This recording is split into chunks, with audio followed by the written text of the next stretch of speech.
Lantas seperti apa kondisi di Rumah Sakit Darurat COVID-19 Wisma Atlet ini? Kita telah terhubung lewat sambungan Zoom dengan salah satu pasien, Arya Sandiyuda. Langsung saja kita sapa. Selamat sore Mas Arya. Mas Arya, boleh Anda ceritakan ini pengalaman Anda saat menjalani perawatan di Rumah Sakit Darurat Wisma Atlet. Apa gejala yang Anda rasakan sebelum akhirnya dinyatakan positif COVID? Saya swab itu sekitar 14, ini agak mantul, maaf suaranya. Saya sekitar 14 hari lalu dapat hasil dari swab yang pertama, terus kemudian melapor secara mandiri ke puskesmas terdekat. Maaf ini agak mantul suaranya. Terus kemudian puskesmas kecamatan memberikan rujukan kepada Wisma Atlet. Terus saya datang ke Wisma Atlet, lalu kemudian diproses dengan cepat. Lalu kemudian kita dapat terapi di sana.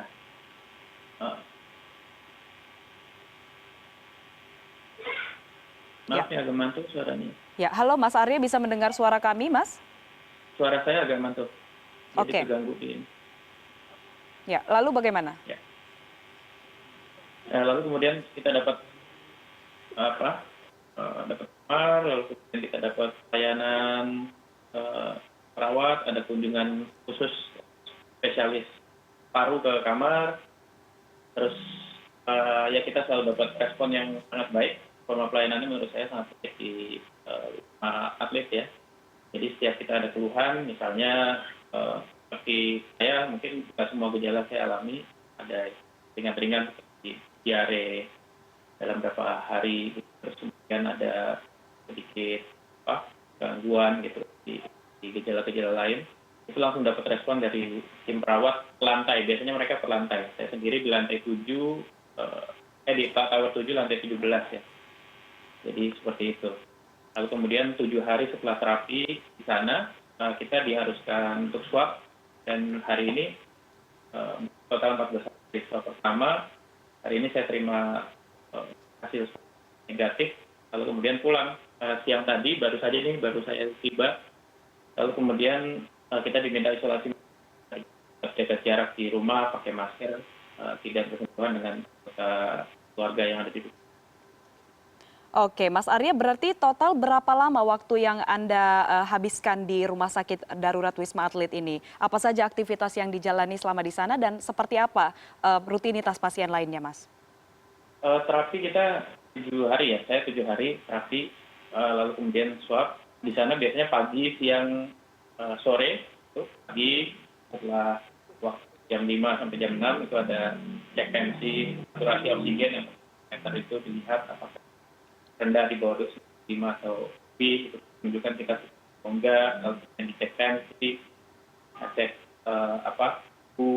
ditanya keluhan setiap pagi, siang, dan malam. Dan biasanya mereka tim perawat di tiap lantai, biasanya satu lantai ada satu tim yang memberikan obat sesuai dengan keluhan masing-masing pasien, jadi treatment per pasien gitu.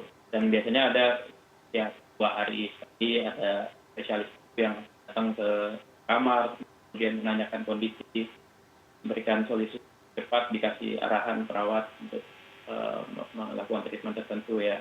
Kita juga ada EKG, ada rekam jantung, ada ronsen ya. Jadi memang sangat terkontrol ya di sana. Ya, lalu Mas Arya, ini berdasarkan pengalaman Anda selama di sana, apakah kondisi kapasitas ruang rawat untuk pasien itu penuh atau sebaliknya? Saya sendiri satu kamar ada 3 bed, satu kamar ada 3 bed, artinya kapasitas maksimumnya segitu, tapi saya sendiri tinggal sendiri.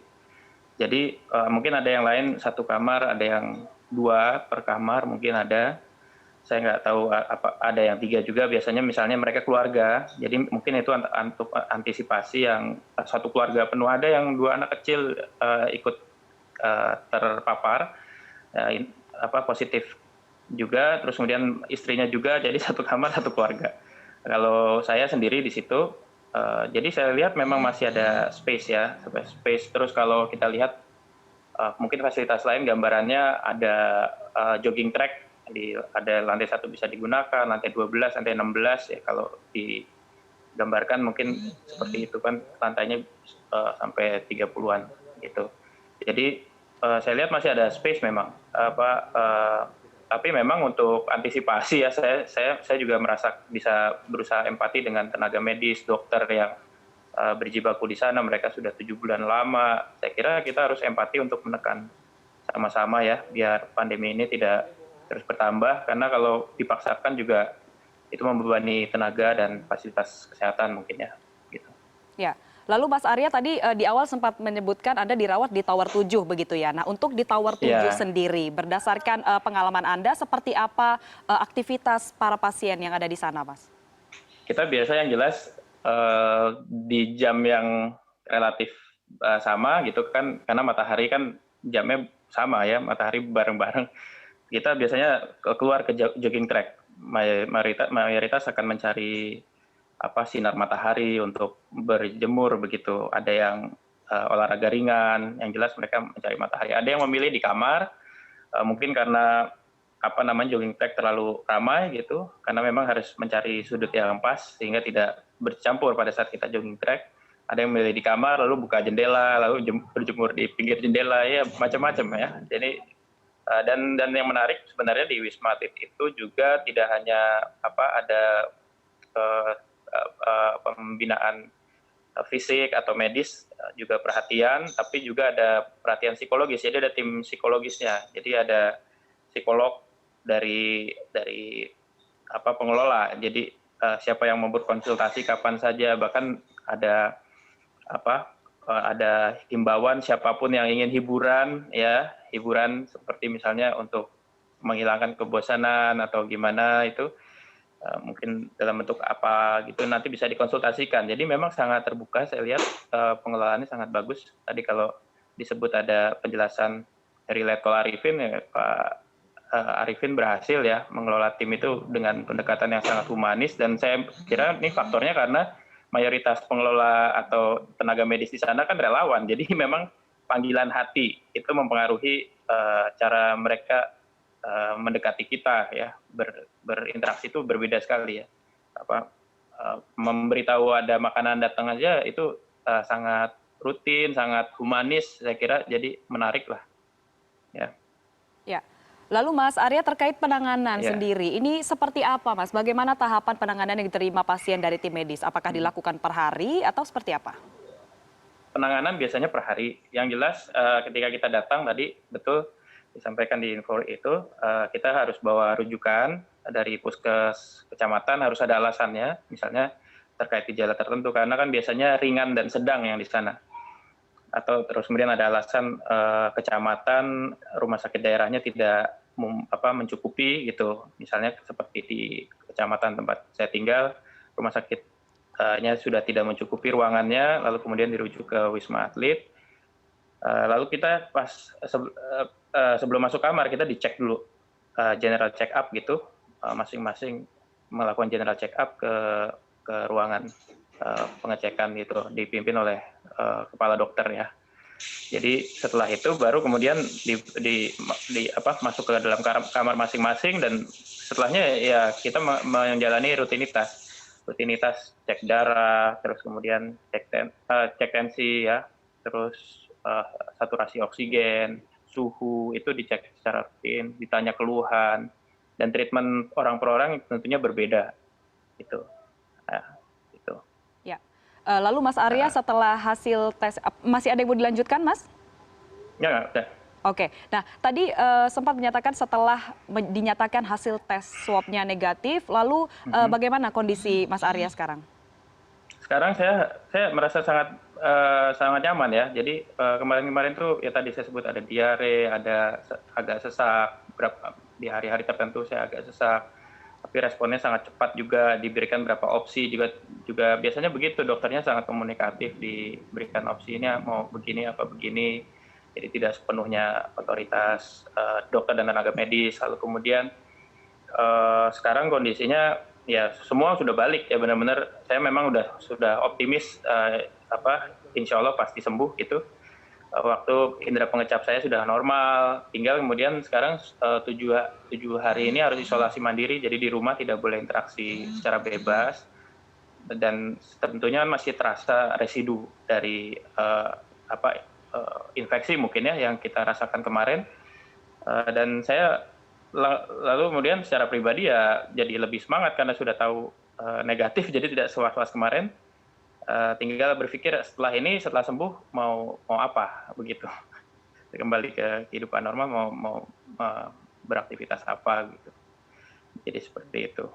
Ya, tentunya kami juga senang begitu mendapati kabar kalau Mas Arya sudah sehat begitu. Nah, Mas Arya sebagai pasien begitu yang sudah pernah mengalami perawatan yang begitu panjang, ada yang ingin disampaikan kepada masyarakat tentang COVID-19, Mas Arya? Yang jelas, saya sebenarnya orang yang sangat disiplin ya, termasuk keluarga sebenarnya sangat disiplin menggunakan masker, saya kadang pakai face shield gitu untuk ketemu dengan orang lain, keluar juga selalu balik lagi dengan bebersih. Tapi kemudian kita ternyata kita tidak tahu tertular dari mana. Jadi dalam kondisi yang uncontrolled pandemic kayak gini, sudah nggak ketahuan dari mana kita ditularkan. Itu masih waspada banget. Saya juga olahraga, saya tidak punya penyakit penyerta yang bisa berpotensi komorbid, tapi ternyata kena. Jadi memang harus hati-hati banget, yang muda-muda juga harus hati-hati banget.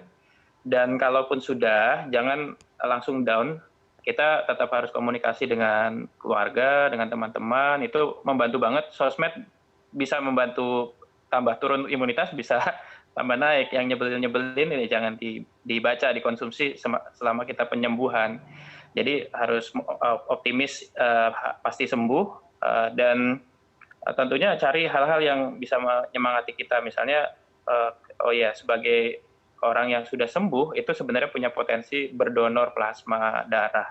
Dan ini bisa kita lakukan. Jadi seorang yang sudah sembuh, mungkin imunitasnya terbentuk antibodi baru yang bisa menyembuhkan orang yang terinfeksi COVID-19 juga. Jadi kita bisa donor plasma darah, dan plasma darah itu nanti bisa membantu mereka yang terdampak berat gitu. Jadi kita punya peluang kontribusi juga yang sudah sembuh ini. Ya mudah-mudahan itu memotivasi semua yang sudah kena, tapi juga mencegah agar tidak lengah bagi yang belum terkena dan jangan terkena ya. Semoga semuanya gitu. Ya, tentunya memang disiplin dan juga kewaspadaan itu harus benar-benar diterapkan begitu ya Mas Arya. Terima kasih. Ya, jangan lengah. Baik. Terima kasih Mas Arya Sandiuda sudah bergabung bersama kami di CNN Indonesia Newsroom hari ini. Sehat selalu, Mas. Ya.